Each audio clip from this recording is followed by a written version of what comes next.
Hi friends, তো আমার channel পিএলিয়ান সিবুস ক্রিয়েশনে আরেকটি নতুন ভিডিও দেখার জন্য তোমাদের সবাইকে ওয়েলকাম। সারাদিন অনেক পাত হলো, আওয়াজ হওয়ার পর এই যে একটু বৃষ্টি নেমেছে দেখো। হাই ফ্রেন্ডস, কেমন আছো তোমরা সবাই? তো এখন এটা সন্ধেবেলা টাইমে আমি একটু শর্ট ভিডিও বানাচ্ছিলাম, তাই দেখো লিপস্টিক লাগিয়েছি, একটু সাজুগুজু করেছিলাম।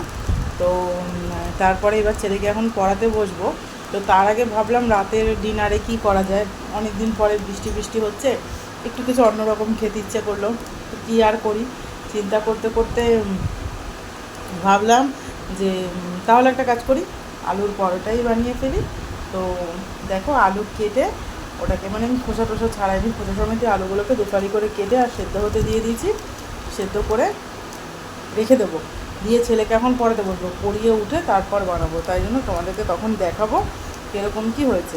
তো চলো দেখে নাও কীরকম করে আলুটা সেদ্ধ হতে দিলাম। দিয়ে দেখো, বাটিতে করে আলুগুলো দুফালা করে কেটে নিয়েছি, নিয়ে এরকম খোসা সমেত সেদ্ধ হতে দিয়ে দিয়েছি। আর এই যে ইন্ডাকশানে বসিয়েছি, এবার এটাকে ঢাকা দিয়ে দেবো। ঢাকা দিয়ে দিলে না তাড়াতাড়ি হয়ে যাবে সেদ্ধটা।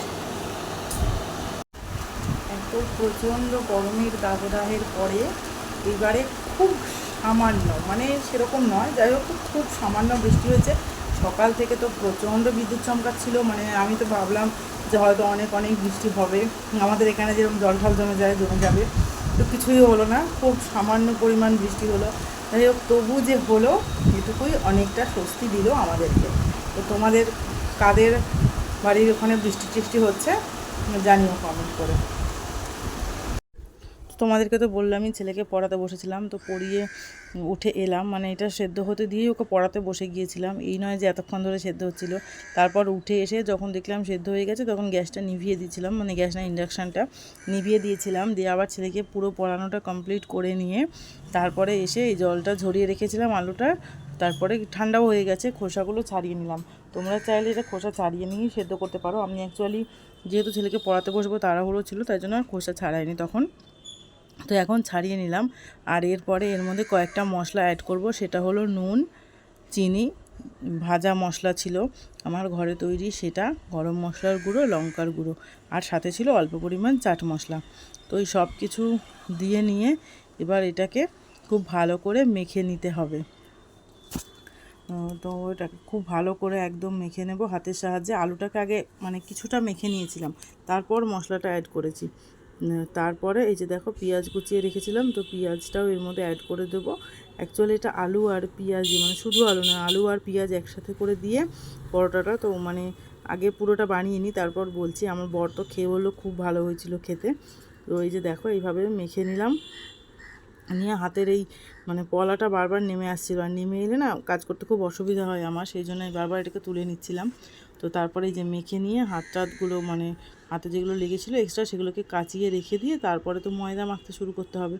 ওই জন্য এটাকে সাইডে ঢাকা দিয়ে রেখে দিয়ে পরিমাণ মতন ময়দা নিয়ে নেবো। আর তোমরা তো সবাই জানো, ময়দা মাখতে পরোটা বা লুচির ময়দা মাখতে আমরা সবসময় নুন, চিনি, তেল এগুলো দিয়ে থাকি, তো ওটাই দেবো। আর খুব সামান্য পরিমাণ আমি দিয়েছিলাম খাওয়া সোডা, ওটাতে দিলে লুচি বা পরোটা একটু ফোলে, মচমচে হয়। তো এই যে দেখো, সব কিছু অ্যাড করে নিলাম। এবার এই শুকনো জিনিসগুলোকে হাত দিয়ে খুব ভালো করে মেখে নেব, বা ময়াম দিয়ে নেব বলতে পারো। যতটা ভালো ময়াম দেওয়া হয় পরোটা বা লুচি নাকি তত নরম হয় এবং ফোলে, এটাই শুনেছি বড়রা বলে। তো সেই কারণে খুব ভালো করে হাত দিয়ে এরমভাবে ময়াম দিয়ে নিলাম, চেষ্টা করি যতটা পারি। তো তারপরে অল্প অল্প করে জল অ্যাড করে এটাকে মাখতে থাকবো। একবারে বেশি পরিমাণ জল দিলে না এটা নরম হয়ে যাওয়ার সম্ভাবনা থাকে, সেজন্য একবারে বেশি পরিমাণ জল না দিয়ে অল্প অল্প পরিমাণেই জল দিতে হবে। কিন্তু কী বলো তো, যে তোমাদের সঙ্গে ভিডিও করতে করতে গল্প করতে করতে আমার যেটা হলো, সেটা হলো আমি ময়দাটাও একটু বেশি মেখে ফেলেছি পরিমাণে, এবং আলুর যেটা পুর বানিয়েছিলাম সেটাও বেশি বানিয়ে ফেলেছি। তো কী আর করা যাবে, আমার তো টোটাল ওই 10টা মতন লাগে, রুটি করি বা পরোটা করি, 3 জনের যেহেতু 10টাই লাগে। তো সেই কারণে তোমার যেটা এক্সট্রা সেটা কী আর করবো, ফ্রিজে স্টোর করে রাখতে হবে, আবার নেক্সট কখনও খাওয়া যাবে বানিয়ে। এইভাবে তোমরাও করতে পারো, এই নয় যে আমি বলছি ইচ্ছা করেই করো, যদি কখনো হয়ে যায় বেশি তো সেটা করা যায়। আর যদি কেউ ইচ্ছা করে করতে চাও তাতেও তো কোনো ক্ষতি নেই, তাই না বলো? তো দেখো, এইভাবে করে করে মেখে নিয়েছি। শুধু এটা নয় যে ময়াম দেওয়ার সময় ভালো করে মাখলে হবে, যত ভালো করে ময়দা ঠেসে ঠেসে মাখা যায়, ময়দা বা আটা বলো, ততই রুটি, পরোটা, লুচি এগুলো সুন্দরভাবে নরমভাবে হয়, ফোলা ফোলা নরম হয়। তো রুটির আটা আমরা একটু নরম মাখি, কিন্তু এটা যেহেতু পুর ভরতে হবে সেহেতু এটা রুটির আটার থেকে একটু শক্ত করেই মাখতে হবে, একটু মানে বেশিই শক্ত থাকতে হবে, নাহলে না পুর দিলে আরও নরম হয়ে যাবে। সেই কারণে যতটা একটু পারবে শক্ত করে মেখে ঠেসে নেবে ভালো করে। দেখো আমার তো আটা মাখা রেডি হয়ে গেছে। এবার এটাকে এরকম তালের মতো পাকিয়ে সাইডে সরিয়ে রাখবো।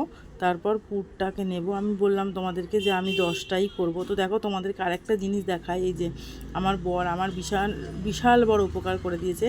এই জায়গাটা একটু মানে ফেটে গেছিলো, স্ল্যাবটা ফেটে গেছিলো। তো আমি ওকে বললাম কি যেটা ফেটে গেছে একটা গ্রানাইট বসানোর ব্যবস্থা করো। বলো আচ্ছা আচ্ছা ঠিক আছে, দেখছি কি করা যায়। তো মানে এত বুদ্ধি মাথায়, উপর দিয়ে ওরমভাবে অ্যারোলাইট লাগিয়ে দিয়েছে জানো তো। আমি ওই জায়গাটায় রুটি, পরোটা, লুচি যখন করি ওখানটাতেই আমি বেলতাম, আমি জানি না ওটা কীভাবে ফেটে গেল। তো এবার ওখানটায় করতাম, বলো এবার ওরমভাবে অ্যারোলাইটটা লাগিয়ে দিয়েছে ওখানটা, আমি কী করে আর কাজ করব। খুব সমস্যা হচ্ছে আমার জানো, কিন্তু কি বলবো, ওকে বলে তো কোনো লাভ নেই, বোঝালেও বোঝে না। আমি বলেছিলাম গ্রানাইট লাগাতে হবে, ভাবলো খরচা কেন করবো, গ্যাটিস মেরে দিয়ে এরম করে একটা মানে করে দিল আমাকে, বিশাল বড় আমার উপকার, হেল্প। কিছু বলার নেই এদেরকে জানো তো, যেহেতু এদের হাতে মানে সংসারের সমস্ত টাকা পয়সার দায়িত্ব, তো সেহেতু মানে আমরা আমাদের প্রয়োজন হলে বা ইচ্ছে হলে সুবিধা মতন কিছু আমরা করে নিতে পারি না। আমাদের যারা আমরা আর কি হোম মেকার বলো বা হাউসওয়াইফ যেটাই বলো আছি, তাদের এই একটা বিশাল বড় সমস্যা। তারা ইচ্ছে হলেও নিজেদের মানে সুবিধার জন্য, প্রয়োজন হলেও, মানে শুধু যে শখ করে তা নয়, প্রয়োজন থাকলেও করতে পারি না, যেহেতু নিজেদের হাতে টাকা পয়সাটা থাকে না, তাই না। সবসময় ছেলেদের মানে ওপরই নির্ভর করতে হয়। তাদের কখন মনে হবে যে হ্যাঁ এটা করানো প্রয়োজন, তখন তারা করাবে, কি বলো। আমার তো সংসারে এরকমই সমস্যা। তোমাদের কার কার সংসারে এরকম সমস্যা আছে, আর কাদের একেবারেই নেই, নিজের ইচ্ছা মতন করতে পারো, একটু জানিও আমাকে। আমার তো এই সমস্যা, কী আর করবে, এভাবেই চলছি। তো চলো দেখো, তোমাদের সাথে গল্প করতে করতে আমি 10টা লেচি কেটে নিয়েছি। আর যেহেতু 10টাই করব, বললাম পুরটা একটু বেশি হয়ে গেছিলো, কি করব আর রেখে দেব। তো যেহেতু 10টাই করব সেহেতু এরমভাবে 10টা মানে আলাদা আলাদা করে গোল করে নিয়েছি, কারণ এটা যদি আমি হাত দিয়ে এর মধ্যে দিই না তো এটা নরম হয়ে যাবে, আমার লেচিটা মুড়তেও অসুবিধা হবে। তার জন্য আমি ওটাকে ওরমে 10টা করে নিয়ে আলাদা করে হাতটা ধুয়ে শুকনো করে মুছে নিয়েছি। আর তারপরে চামচের সাহায্যে ওটার মধ্যে আমি পুরটা ভরবো। দেখো একটা একটা করে এরকম বাটির মতো করে শেপ করে গড়ে নিচ্ছি, আর তার ভেতরে এরমভাবে পুরগুলোকে ভরে দিচ্ছি। হাত দিয়ে করলে অসুবিধা হয় বলে এভাবেই করছি। তারপরে মুখগুলোকে মানে এক জায়গায় সবগুলোকে ধরে মোমোর মতন যেভাবে মোড়ে ওরম স্টাইলে মুড়ে দিচ্ছি, এতে করে মানে যে ভেতরে পুরটা দেওয়া হয়েছে সেটা বেরিয়ে যাওয়ার সম্ভাবনাটা কম থাকে। আর এটা চাইলেই তেল দিয়ে বেলা যায়, লুচি পরোটা সাধারণত আমরা তেল দিয়েই বেলে থাকি, কিন্তু আমি ম্যাক্সিমাম ক্ষেত্রে এইভাবে পুর ভরা যে পরোটাগুলো হয় সেগুলো সবসময় ময়দার গুঁড়ো বা আটার গুঁড়ো দিয়ে বেলি, কারণ তাতে কি হয় জিনিসটা শুকনো শুকনো থাকে এবং পুরগুলো বেরিয়ে আসার সম্ভাবনাটা থাকে না। তা না হলে না তেল দিয়ে বেললে ভেজা ভেজা হয়ে যায়, নরম হয়ে যায়, আর পুরগুলো বেরিয়ে পড়ে, অনেক সময় অসুবিধা হয়। তাই এভাবেই করে থাকি। এরম করে একটা একটা করে আমি 10টা লেচির মধ্যেই ভরে নিয়েছি। তারপরে এবারে থালাটাকে ওদিকে সরিয়ে রেখে, তো আমার এখানে জায়গাটা একটু কম, যেহেতু স্ল্যাবের উপর অনেক কিছু জিনিসপত্র রাখা থাকে, সেই জন্য জায়গাটা কম বলে এভাবেই একটু ম্যানেজ করে নিতে হয়। তো দেখেছো ওখানটা অ্যারোলাইট দেওয়ার জন্য আমার কত অসুবিধা হচ্ছে, উঁচুর দিকে করে বেলতে হচ্ছে যাতে ওর মধ্যে চা চলে যায়, কারণ ওখানে চলে গেলে যেরকম মানে একটা দাগ টাইপের হয়, তোমরা বুঝতেই পারছো আমি কি বলতে চাইছি, ওরকম হয়ে যাবে। তো সেই কারণে দেখো এরকম উঁচুর দিকে করে রেখে এরকমভাবে আস্তে আস্তে করে আমি 10টা পরোটাটাকেই বেলে নেব। তবে এই পুর ভরা পরোটা কিন্তু খুব পাতলা করে বেলা যায় না, কারণ যত বেশি প্রেশার দিয়ে পাতলা করে বেলার চেষ্টা করবে তত এটার মধ্যে থেকে পুরটা বেরিয়ে আসতে থাকবে। সেই জন্য এই পরোটাগুলো একটু মানে মোটাই হয়, আর এগুলো টেনে বেলা যায় না, একটু চেপে চেপে যতটা ছাড়ানো যায় ছাড়াতে হয়, খুব বেশি পরিমাণ ছাড়ানো যায় না এই পরোটাগুলোকে। আর এক পিঠেই বেশি করে চাপ দিয়ে করতে গেলে সেই দিকটা বেশি পাতলা হয়ে যায়, সেই জন্য আমি এপিট ওপিট করে ঘুরিয়ে ঘুরিয়ে করে নিচ্ছি। দেখো তাও একটু একটু পুরগুলো হয়েই গেছে, তবে এটা বেরায়নি, কেননা যেহেতু ওই ময়দার গুঁড়ো দিয়ে বেলছি সেই জন্য। তারপরে এইভাবে এক এক করে 10টা পরোটা রেডি করে নিয়ে গ্যাসে ফ্রাইং প্যানটা বসিয়ে দিয়ে গরম হলে পরেই এপিট ওপিট করে পরোটাগুলোকে উল্টে পাল্টে একটু ভেজে নিলেই হয়ে গেল রেডি। তো পরোটাগুলো মানে খুব নরম হয়েছিল এবং ফোলা ফোলাই হয়েছিল, যেরকম আমি চেয়েছিলাম। পরোটা তো নরমই হবে, ফোলা ফোলা, অবশ্যই ক্রিস্পি নয়। তো দেখো আগে এপিট ওপিট করে একটু ভেজে নেব, মানে খালি তাওয়ার মধ্যে, তেলটা তারপরে অ্যাড করব। একটু রুটির মতো এপিট ওপিট করে ভেজে নিয়ে তেলটা অ্যাড করলে না জিনিসটা ভালো ফোলে, ওই জন্য আমি এভাবেই করে থাকি। আর আমি তেলের মানে যেটা বোতল বা পাত্র সেখান থেকে ঢেলে ঢেলে দিই না, আমি একটা বাটির মধ্যে তেল নিয়ে নিই আর চামচ দিয়ে চারিধারে ঘুরিয়ে ঘুরিয়ে দিই, কারণ তাতে করে অল্প পরিমাণ তেল দিয়ে ঘুরিয়ে ঘুরিয়ে দেওয়া যায়। আর ওই তেলের বোতলটা থেকে দিলে না অনেকটা বেশি তেল পড়ে যায়, তো ওই জন্য সমস্যা হয়। দেখো দেখো বাটির মধ্যে নিয়ে চামচ দিয়ে এরকম ঘুরিয়ে ঘুরিয়ে দিয়ে দিচ্ছি, এতে অল্প তেল চারিদিকে ঘুরিয়ে দেওয়া যায়। আর ওইভাবে করলে তখন অনেকটা পরিমাণ তেল একবারে পড়ে যায় আর চারদিকে ভালো মতন ঘোরানো যায় না। তো দেখো আমার যেই তেলটা এক্সট্রা ছিল সেই তেলটাকে আমি ওইভাবে উল্টানোর সময় কাত করে ফেলে দিলাম, কারণ যদি ওটা না ফেলা হয় না, ছাপাত করে উল্টে দেওয়া হয়, তাতে তেল ছিটকে গায়েঠায় আসার সম্ভাবনা থাকে।